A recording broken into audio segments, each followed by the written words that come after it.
আজকের টপিক শীতকালে শিশুদেরকে কিভাবে স্যুপ বানিয়ে দেবেন। Hello new mom and dad and my lovely viewers, welcome to মা বাচ্চার কেয়ার। শিশুদের খাবার নিয়ে আমরা বড়রা খুবই দুশ্চিন্তা করে থাকি। কি খাওয়াবো, কোনটা খাওয়ালে শিশুর জন্য ভালো, নানান চিন্তা।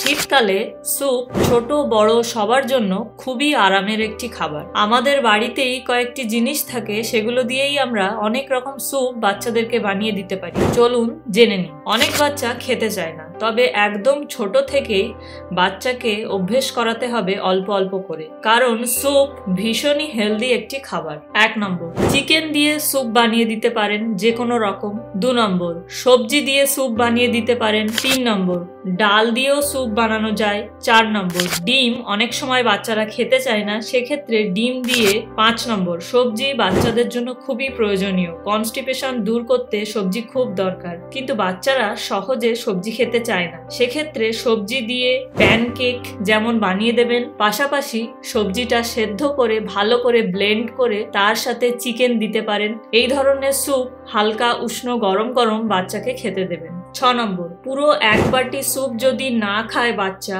তারপরও অর্ধেক বাটিও যদি খায়, সেক্ষেত্রেও অনেক পুষ্টি পাবে। 7 নম্বর, ফুলকপি, শিম, গাজর, বিনস ইত্যাদি দিয়ে স্যুপ বানিয়ে দেবেন। 8 নম্বর, একদম ছোট মানে 6 মাসের পর থেকে চেষ্টা করবেন অল্প অল্প করে স্যুপ খাওয়াতে, তাহলে একটা সময় এসে বাচ্চার স্যুপটা খেতে ভালো লাগবে এবং অভ্যেস হয়ে যাবে। 9 নম্বর, এখন বাচ্চারা সেই একঘেয়েমি ভাত, ডাল, মাছ আর খেতে তেমন চায় না, তাই খাবারে একটু বিভিন্ন ধরনের ভ্যারাইটি রাখবেন। 10 নম্বর, স্যুপ হলো অল্প খাবার তবে পুষ্টি বেশি, আর বাচ্চারা সহজে খেতে পারে, চেবাতে হয় না। 11, বাচ্চাদেরকে মাশরুম খাওয়াতে পারেন।